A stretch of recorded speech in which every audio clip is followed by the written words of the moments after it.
आज कथा के प्रसंग में था, जिसके परिवार में कोई संतान नहीं है, उस वंश का सदगति भी नहीं होता है, वो माता पिता को सदगति भी नहीं होता है, तो हमारा तो पुत्र नहीं है। तो किसी ऋषि को बुला करके आप पुत्र को प्राप्त करो, यह हमारा आदेश है, इसमें आपको पाप नहीं लगेगा।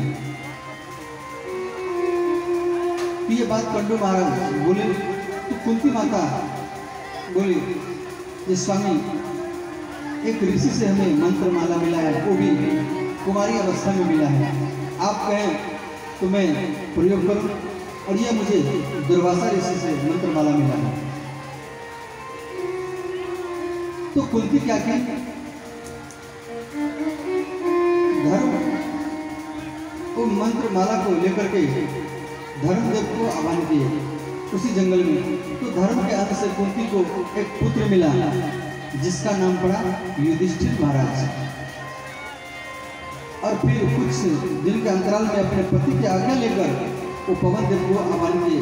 तो पवन देव की अंश से दूसरा पुत्र हुआ, जिसका नाम पड़ा भीमसेन। उसके बाद में पति का आदेश लेकर के इंद्र को आह्वान किए, तो इंद्र से तीसरा पुत्र हुआ, जिसका नाम है अर्जुन। तो दूसरी छोटी रानी ने माता ने कहा, स्वामी हमें भी पुत्र चाहिए, हमें भी संतान चाहिए। तो पंडित महाराज बोले, इनको भी मंत्र माला बताओ। तो फिर माद्री ने उसी जंगल में देवताओं के डॉक्टर, देवताओं के वेद अश्विनी कुमार को आह्वान किया। तो उन दोनों,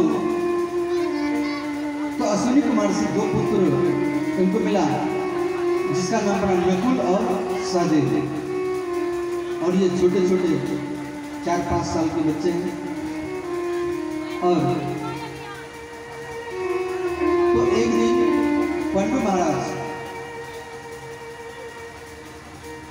और उनकी छोटी पत्नी को नहा करके कपड़ा बदल रही थी, और पंडु महाराज वहां चले गए।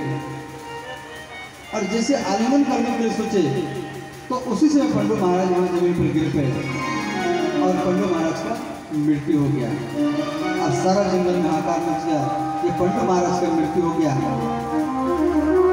और पंडु महाराज का मृत्यु हो गया तो कुंती और माद्री दोनों पति के शरीर को लेकर के उसी जंगल में लकड़ी को इकट्ठा करके और लकड़ी को बड़ा बैठने के लिए जा रहे हैं। तो माद्री बोली, जी मेरे कारण महाराज का मृत्यु हुआ है, मैं ही सत्य होने के लिए जाऊंगी।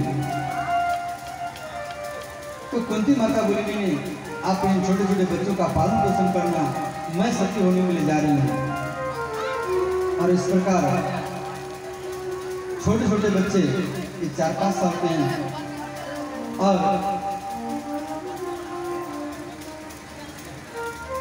तो छोटी माता के आंचल को पकड़ करके बोली, ये माता, इस जंगल में हमारा कौन है, हमें कौन भोजन देगा, हमारा कौन पालन पोषण करेगा, आप हमें छोड़ करके मत जाओ। तो इस प्रकार वही बात भगवान श्री कृष्ण कह रहे हैं, जब हुआ तो सारा जिंदगी दुख में बिताई है, और फिर भी तुमसे दुख क्यों मांग रही है, और तो विवाह के बाद जल्दी विधवा हो गई, इन 5 बच्चों को लेकर जंगल में रही, और इस प्रकार दुख में सारा गया, पर आप द्रौपदी का लाज बचाया। और महाभारत युद्ध में मेरे पुत्र की ओर से कोई नहीं था, और आप मेरे पुत्र के साथ में रहे। और सब कौरवों की तरफ का आप मेरे पुत्र के ओर थे। हे कृष्ण, अभी तक मेरे ऊपर में दुख है, गोविंद मेरे ऊपर दुख माना,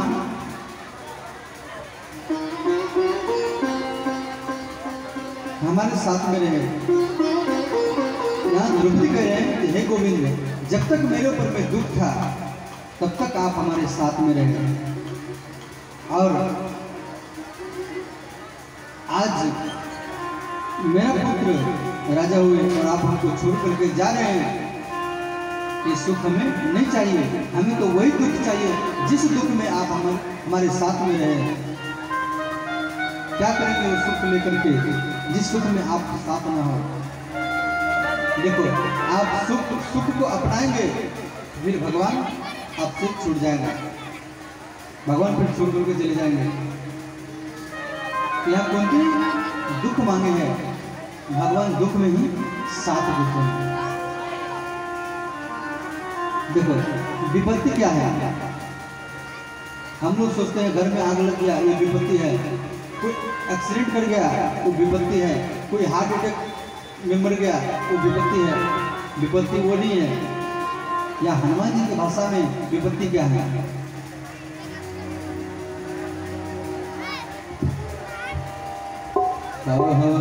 हनुमंत विपत्ति प्रभु सोई,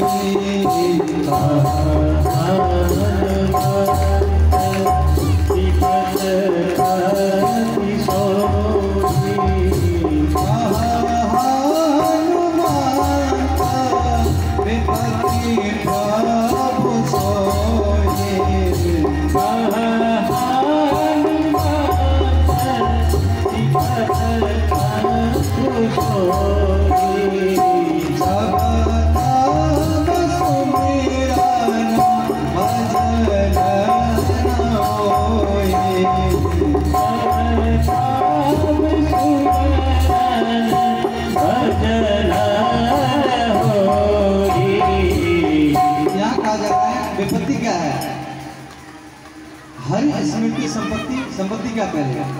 हरि स्मृति संपत्ति, हरि स्मृति विपत्ति। भगवान को याद करना है संपत्ति है, और भगवान को भूल जाना ही विपत्ति है। वही बात हनुमान जी कह रहे हैं, कहा हनुमान को विपत्ति प्रभु सोई। ये प्रभु विपत्ति वही है जब तक सुमरन भजन न हो। जब आपसे भजन छूट जाए, भगवान का याद छूट जाए, कथा छूट जाए, तो वही विपत्ति है। हरि स्मृति विपत्ति, भगवान को भूल जाना है विपत्ति है, और भगवान को याद करना ही संपत्ति है।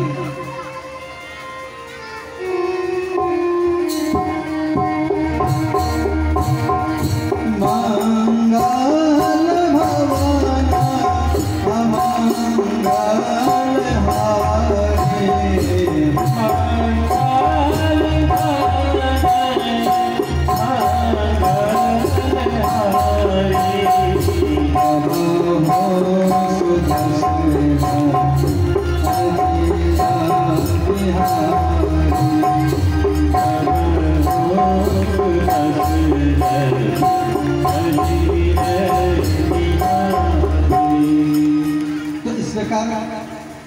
भगवान श्री कृष्ण हस्तिनापुर में रुक गए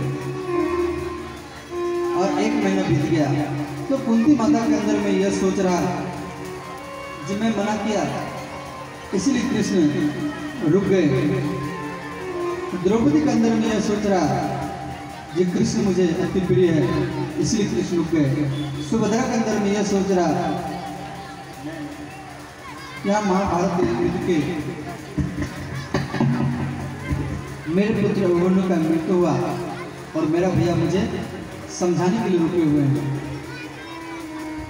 और उत्तरा के अंदर में ये सोच रहा है कि मेरे घर में एक बालक है और जब तक बालक जन्म नहीं लेंगे तब तक कृष्ण रुकेंगे।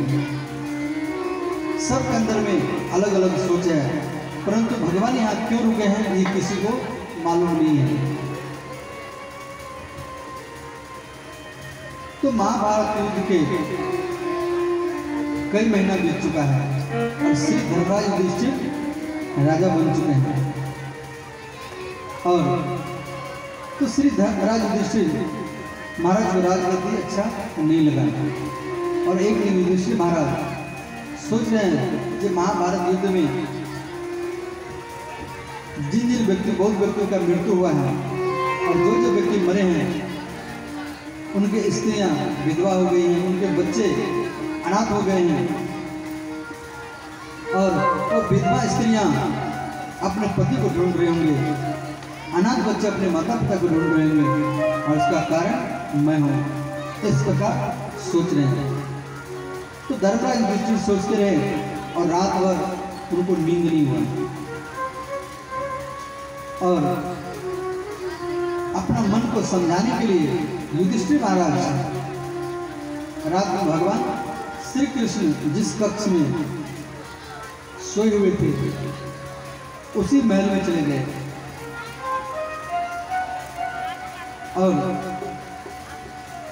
भगवान श्री कृष्ण